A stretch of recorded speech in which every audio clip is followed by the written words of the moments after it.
नमस्कार दोस्तों, मैं हूं आपका दोस्त, आपका होस्ट आर के, और आप देख रहे हैं आर के ट्रेडिंग। तो दोस्तों, मार्केट में ज़बरदस्त खरीदारी आ गया, माहौल आ गया है कि नहीं यार। तुम सोच रहे होंगे कि ज़बरदस्त, अरे यार ये तो मज़ा ही आ गया, मतलब गर्दा जिसको कह सकते हैं ना, क्या कल भी चलेगा कि नहीं चलेगा पार्टी, ऐसा दिमाग में आ रहा होगा। तो इसी चीज़ को थोड़ा समझते हैं, कैसा हुआ, क्यों नहीं हो रहा है और आगे क्या हो सकता है, पहले समझते हैं। देखिए, ये टोटल ट्रम्प इफेक्ट है, और मैंने पहले ही कहा था, ट्रम्प साहब जब बने थे, राष्ट्रपति चुनाव जीत गए थे, तभी कहा था कि क्रिप्टो में भूचाल आएगा। ये वीडियो मैंने बनाया था, और ये उसी वीडियो में मैंने ये भी बताया था कि ये प्योर ट्रम्प जो है ट्रेडर आदमी है। इसको पता है कि कौन सा ट्वीट करना है, कब कौन सा डिसीजन इसको लेना है बेहतर तरीके से, और ये बंदा पहले से पोजीशन बना लेता है, क्योंकि अमेरिका में नियम है, जो राजनेता होते हैं ना वो भी ट्रेडिंग कर सकते हैं, वहाँ नियम, वहाँ कोई बंदिश नहीं है।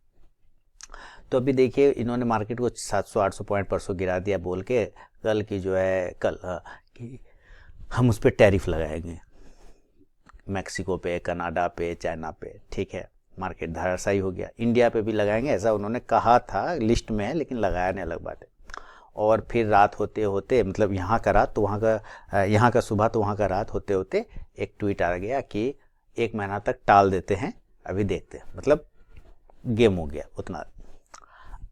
उस चक्कर में अब देखिए, यहाँ मार्केट ऊपर, पहले नीचे गया और आज फिर ऊपर चला गया। दूसरा है कि कल 5 तारीख को दिल्ली में इलेक्शन है, तो उसका इम्पैक्ट तो खैर 8 तारीख को पता चल जाएगा, लेकिन 6 तारीख को टैक्स बिल है, इनकम टैक्स का बिल आने वाला है। तो इसमें मैडम जी जो है, एफएम मिनिस्टर साहिबा, कुछ बेहतर करने वाली हैं, कुछ अच्छा ही आना चाहिए, उम्मीद अब तक तो देख के अंदाज़ा लग रहा है। दूसरा, 7 तारीख को आरबीआई का मॉनेटरी पॉलिसी है, तो उसमें वो रेट कट 0.25% कम कर सकते हैं, रेपो रेट, ये पूरी संभावना है। अब देखिए, अभी जो आप मार्केट में देख रहे होंगे, लार्ज कैप, स्मॉल कैप में भी तेजी है, पर उस तरह की तेजी नहीं है जो आपने अभी लार्ज कैप वगैरह में देखा होगा। स्मॉल कैप में अभी भी थोड़ा फियर बचा हुआ है, खरीदारी अभी भी नहीं लौटा है जिस तरह का लौटना चाहिए। आप यहाँ 4 फरवरी का डेटा देख लीजिए एफआई का, तो एफआई ने मात्र 809 करोड़ रुपए का ही खरीदा है, खरीदारी उस तरह का नहीं लौटा है। और उसके अगेंस्ट डीआई ने 430 करोड़ का बेचा है। जाहिर सी बात, जब ये खरीदेगा तो ये तो बेचेगा ही। एफएनओ का डेटा भी अवेलेबल है नहीं, 3 तारीख का डेटा है, तो अभी एफएनओ का डेटा आया नहीं है, कैश का डेटा अवेलेबल है। अब हो क्या रहा है कि हम स्मॉल कैप को देखें, देखिए मैक्सिमम पैसा लोगों का स्मॉल कैप में लगा हुआ है, आपने देखा होगा, छोटा छोटा प्राइस के स्टॉक्स, और खासकर जिसका मार्केट साइज कम है उसमें, क्योंकि उसमें मूवमेंट भी बहुत फास्ट आता है, तेज आता है। तो अभी देखिए, जैसे ये स्मॉल कैप का इंडेक्स है, तो स्मॉल कैप इंडेक्स की अगर हम बात करें, तो आखिर इसमें क्या, ये जो नीचे लो लगा था 46,440 का, ये बीएसई का स्मॉल कैप है। ठीक है, आप यहाँ से थोड़ा रिकवरी करिए, लेकिन क्या और रिकवरी आएगा? तो देखिए, रिकवरी आना तो चाहिए। अगर इस हिसाब से थोड़ा सा भी ईएमआई और कम हो जाए, तो ये सारे स्टॉक्स, ये सारा इंडेक्स आपको मूव करता हुआ दिख जाएगा, जो कि चार्ट में दिख रहा है, बशर्ते जो आपका ब्रॉडर इंडेक्स है, ब्रॉडर इंडेक्स, बैंक निफ्टी हो गया, बैंक निफ्टी को ब्रॉडर इंडेक्स नहीं बोलते हैं, सेंसेक्स और निफ्टी को बोलते हैं। तो सेंसेक्स और निफ्टी में देखें अगर, तो सेंसेक्स में आज 1400 की कम से कम तेजी रही, लगभग 0.2%, 1400, 1400 पॉइंट का बहुत अच्छा तेजी रहा। आज इसका वीकली एक्सपायरी भी था सेंसेक्स का।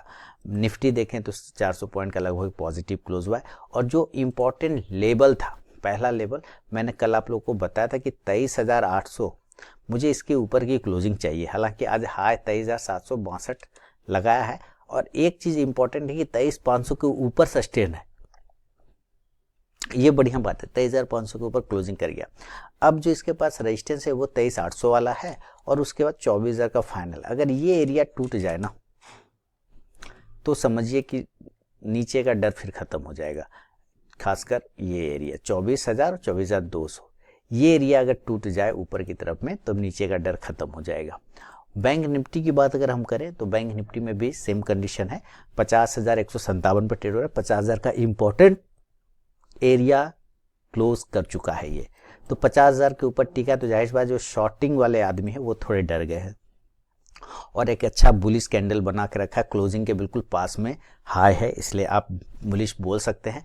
लेकिन प्रॉफिट बुकिंग की आशंका आ सकती है। वो इसलिए आ सकता है कि हल्का सा भी अगर ट्रम्प साहब ने फिर से कोई रात भर में ट्वीट कर दिया तो मामला गड़बड़ा जाएगा। तो खैर वो सब चलता रहेगा ना, वो सब चलता रहेगा, उसमें दिमाग नहीं लगाना है। हमें अपना घरेलू पे भी दिमाग लगा के रखना है कि रेट कट हो जाए और आपका मॉनेटरी पॉलिसी ढंग का दे दे, इनकम टैक्स बिल बढ़िया आ जाए बस, और दिल्ली में भाजपा की सरकार आ जाए, एनडीए की तो और गर्दा हो जाएगा फिर तो। खैर वो एक्सेप्शनल है, वो होगा नहीं होगा आई डोंट नो, ठीक है, खैर जाने देते। आगे बढ़ते हैं, हम बैंक निफ्टी की बात कर लेते हैं। बैंक निफ्टी में ऑप्शन डेटा पहले देखेंगे, हालांकि अभी भी ऑप्शन डेटा का कोई यूज नहीं दिख रहा है मुझे, कोई नहीं। फ्यूचर देखिए 50,325 का और स्पॉट 157 पे हो, यानी 50,157, लगभग 150 पॉइंट महंगा है अभी भी बैंक निफ्टी। लेकिन अगर हम 50,000 एट द मनी का एरिया को देखते हैं तो यहाँ पे 57,000 का पुट राइटर है और कॉल राइटर 1 लाख के आसपास में, 1,10,000। तो ये 50,000 के ऊपर चूंकि क्लोज कर गया तो ये सारे दिक्कत में है ना, ये सारे लोग शॉर्ट कवर करेंगे तो हो सकता है और ऊपर चला जाए। अब जो मेन हर्डल इसको बनेगा वो बनेगा 50,500 वाला। चलिए दिखाता हूँ 50,500, यहाँ पे 4.5 लाख कॉल राइटर है, अब पुट राइटर 3.5 लाख के आसपास में है। तो ये 50,500 अगर ब्रेक हो जाए तब तो शानदार मूवमेंट बनेगा और अच्छी तरीके से।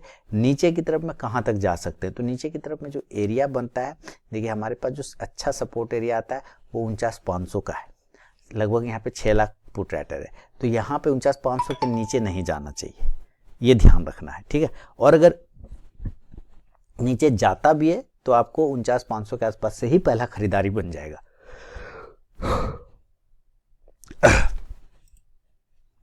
अब लेवल की बात करें तो देखिए लेवल क्या हो सकता है। आप देखिए किस तरह से, यही कल भी मैंने कहा था कि समुद्र के अंदर एक प्राणी पाया जाता है, समुद्री घोड़ा, उसी के हिसाब का यह पैटर्न बना है और आज भी उसी के हिसाब का पैटर्न बना है, ठीक है। और ये तेजी का पैटर्न है, सेम कंडीशन यहाँ देख रहे हैं, सेम कंडीशन आप यहाँ पे भी देख रहे हैं। तो इस तरह से इसको लाइन यहाँ से भी ड्रॉ कर लेंगे, यहाँ से ये देखिए, जैसे कल यहाँ से ड्रॉ हुआ आज यहाँ से ड्रॉ हो गया, और इस लाइन को मैं पीछे कर दूंगा, ठीक है। अब जो रेजिस्टेंस है वो सपोर्ट हो रहा है, लेकिन क्या पीछे कोई और नजदीकी रेजिस्टेंस है, ये देखते हैं हम लोग। अगर होगा भी तो शॉर्ट कवरिंग में कट सकता है, इसीलिए अगर आपको खरीदने की जल्दी हो तो पहले मत खरीदिएगा, कम से कम 50,250 के ऊपर निकलने दीजिए तब बाय करिए।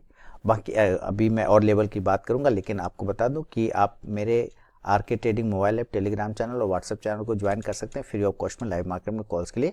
उसके लिए आप मेरे मोबाइल नंबर 8709652195 पर हाय हेलो कुछ भी व्हाट्सएप मैसेज भेजेंगे तो आपको बाय डिफॉल्ट लिंक मिल जाता है, आपको पता है।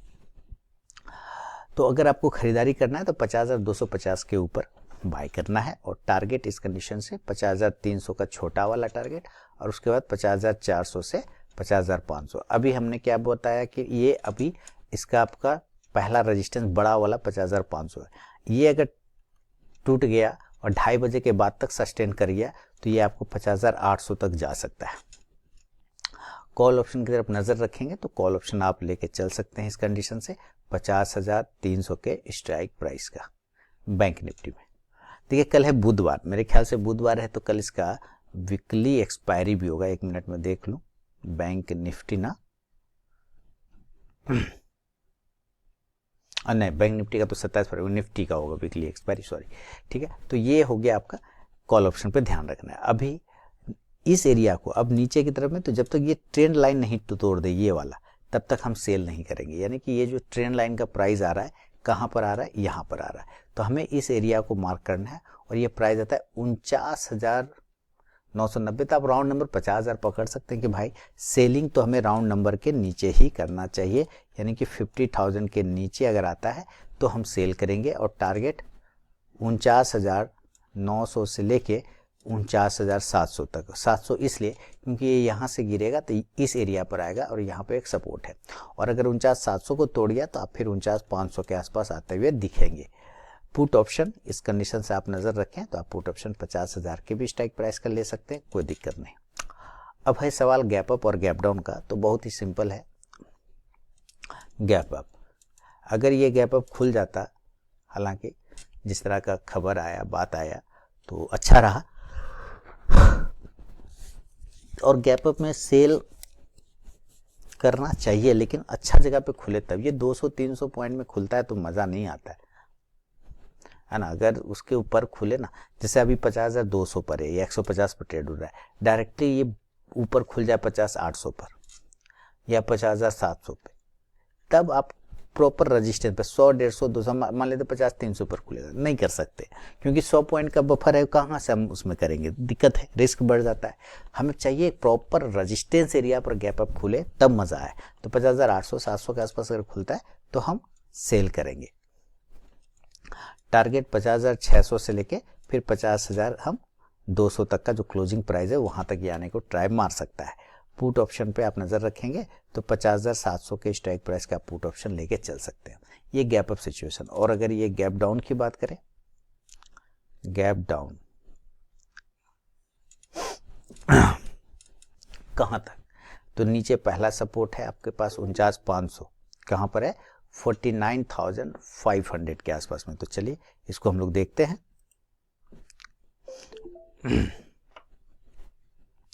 49,500, लेकिन इस एरिया से बेहतर, हालांकि ये भी सपोर्ट करेगा, लेकिन चूंकि आज भी उसी के पास से बाउंस किया है, लेकिन मुझे चाहिए अगर ये 49,300 पे भी खुल जाए तो और बढ़िया। तो 49,300 से 500 के आसपास अगर खुलता है तो हम जरूर गैप डाउन में बाय करेंगे। और टारगेट 49,600 से लेके फिर 50,000 के आसपास का टारगेट आपको मिल सकता है। कॉल ऑप्शन की तरफ नजर रखें तो आप 49,500 के स्ट्राइक प्राइस का ले सकते हैं कॉल ऑप्शन। क्लियर। अब है निफ्टी के बाद, बैंक निफ्टी के बाद निफ्टी का बारी।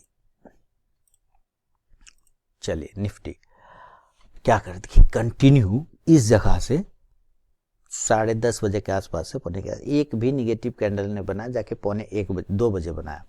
सोचिए यहाँ से लोग लेके गए यहाँ तक, यहाँ पे आके फिर प्रॉफिट बुकिंग कर रहे हैं। खैर कोई बात नहीं। आज का अगर हम हाई देखते हैं तो कहाँ पर हाई है, 22,762 का हाई है। सॉरी 22,000 नहीं, 23,762, यानी 23,800 के आसपास हम लोग कहीं ना कहीं पहुंच गए। अब ये लाइन उठ के आएगा यहाँ पर 23,800 के आसपास में, और ये सारे लाइन अब हटा लीजिए। चलिए अब हमें ये देखना है कि इसका ऑप्शन डेटा क्या बता रहा है। तो ऑप्शन डेटा इसमें अगर हम देखें तो एट द मनी ज़्यादा खास दिक्कत नहीं, 740 की क्लोजिंग है और फ्यूचर 790, यानी कि 50 पॉइंट ही महंगा है। पीसीआर थोड़ा ओवरशोल्ड ओवरबॉट हो गया है, 1.12 के आसपास आ चुका है, तो आपको थोड़ा अलर्ट हो जाना चाहिए। विक्स सही है, कोई दिक्कत नहीं। नीचे जो पहला सपोर्ट बन रहा है आपका 23,500 से लेके 23,550, हालांकि थोड़ा ऊपर उठ गया है, 23,600 भी आप सपोर्ट पकड़ सकते हैं। यहाँ पे 61 लाख आपका पुट राइटर है और कॉल राइटर 47 लाख के आसपास समझिए। तो 23,500 से 23,600 आपका मेन सपोर्ट का काम करेगा, इसके नीचे नहीं जाएगा, यहाँ से बाउंस आएगा, खरीदारी आएगी। ऊपर की तरफ पहला हर्डल आपका 23,800 का छोटा सा है। 23,800 का अगर इस एरिया पे देखते हैं तो लगभग 73 लाख 72 लाख कॉल राइटर है, पुट राइटर 15 लाख है, 16 लाख। अगर ये एरिया तोड़ते हैं तब हम जाके टकराएंगे आपको 24,000 के आसपास, जिसको पार करना थोड़ा मुश्किल है। 1.5 करोड़ कॉल राइटर है, तो 24,000 भूलिए, 24,000 के पास पहुंच सकते हैं, ब्रेक नहीं होगा, ये दिक्कत है। तो हम ज़्यादा से ज़्यादा 900 तक और 950 का उम्मीद करके चलेंगे। क्लियर। ओवरशोल्ड बाउट है, ये भी ध्यान रखिएगा। और अब आते हैं इसके लेवल पर, एकदम वन वे गया इस तरह से, तो कोई भी ज़्यादा खड़ा चार्ट जाता है ना तो फिर समझिए खतरा है, उसके गिरने की भी संभावना इसी तरह से बन जाता है। खैर अभी चूंकि ओवर शोल्ड मार्केट था तो आपको खरीदारी का, शॉर्ट कवरिंग का सहारा मिल गया, अलग बात है। 23,650 सेलिंग लेवल, 23,650, इसके नीचे आएगा तो हम सेल करेंगे। और टारगेट 23,600 से लेके 23,550 और 23,500, इसके नीचे नहीं जाएंगे। ठीक है, 23,500 के आसपास नहीं जाएगा। अब खराब ही हो गया, किस्मत ही खराब हो गया, कुछ ऐसी बात हो गई घटना, तो ये एरिया फिर हम 23,450 के आसपास पहुंच सकते हैं। इसलिए आप इसको रख सकते हैं नज़र में 23,450 के आसपास, हालांकि इसकी ज़रूरत पड़ेगी नहीं। पुट ऑप्शन 23,650 के स्ट्राइक प्राइस का आप लेके चल सकते हैं। अब ऊपर की तरफ में, तो ऊपर जब तक 23,800 को नहीं तोड़े तब तक बाय करने का जहमत नहीं उठाना है। बाय 23,800 ये एरिया अगर टूटता है तभी हम बाय करेंगे। टारगेट 23,850 से 23,900, बहुत अच्छा रहा तो 23,950। फिलहाल 24,000 का बात हम नहीं करेंगे। कॉल ऑप्शन की तरफ नज़र रखेंगे तो 23,800 के स्ट्राइक प्राइस का आप कॉल ऑप्शन रख सकते हैं। इंडेक्स ऊपर जाएगा तो ये कॉल ऑप्शन भी ऊपर जाके आपको प्रॉफिट देगा। बहुत ही सिंपल सा। अभी देखिए ये भी अगर गैप अप खुल जाए तो इसको सेल करना बनता है भाई। अगर ये गैप अप खुल जाता है, मान लीजिए किसी कारण बस गैप अप खुलता है और ये डायरेक्टली 24,000 के जितना नज़दीक खुले उतना जल्दी आप एक बार सेल करेंगे, क्योंकि ऑलरेडी पीसीआर भी ओवरबॉट बता रहा है और रेजिस्टेंस भी है। तो ये ध्यान रखें, 1.5 करोड़ कॉल राइटर यहाँ बैठा हुआ है 24,000 के पास। 23,950-75 पे भी डायरेक्ट खुल जाए तो भी सेलिंग आ जाएगा, तो सेल करेंगे। टारगेट हो जाएगा नीचे 23,950 से लेके 23,900, खराब होने की कंडीशन में 23,850 तक, और खराब हो गया तो 23,800, फिर ये एरिया सपोर्ट का काम करेगा। पुट ऑप्शन 24,000 या 23,950 का भी लेके चल सकते हैं। और अगर ये गैप डाउन हो गया, नीचे हो गया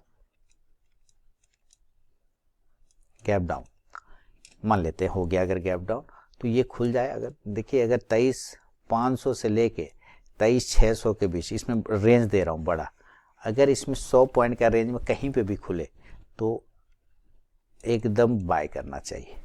टारगेट 23,650, 650 से लेके 23,750 तक आराम से कॉल ऑप्शन 23,600 के स्ट्राइक प्राइस का बनेगा। तो ये बैंक निफ्टी का विश्लेषण है बुधवार के लिए, यानी 5 फरवरी 2025 के लिए। बाकी आप देखिए अभी शॉर्ट कवरिंग चलेगा 1-2 दिन अभी, जब तक कि और सारे इंडेक्स ओवरबॉट ना हो जाए, क्योंकि सारे ओवरसोल्ड में है ना, सारे ओवरसोल्ड है, दिक्कत है, प्रॉब्लम है कि सब पिटा हुआ है, तो कहीं तो पोजीशन काटेगा एफआई वगैरह। थोड़ा सा भी मॉनेटरी पॉलिसी अच्छा आ जाए, इनकम टैक्स बिल आ जाए बढ़िया, तो भाई और भी थोड़े से कंजम्पशन वाले शेयर भागना शुरू कर जाएंगे। आपने वोल्टाज देखा कि 2 दिनों में सारे गिरावट को वो कवर कर गया। रिजल्ट के वजह से जितना गिरा था इस खबर के बाद से उतना ज़्यादा बढ़ गया वो।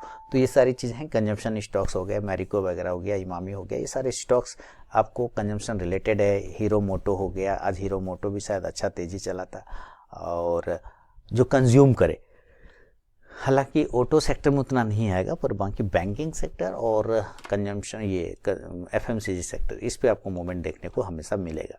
तो चलिए अब मिलता हूँ नेक्स्ट वीडियो में, तब तक के लिए बहुत बहुत धन्यवाद।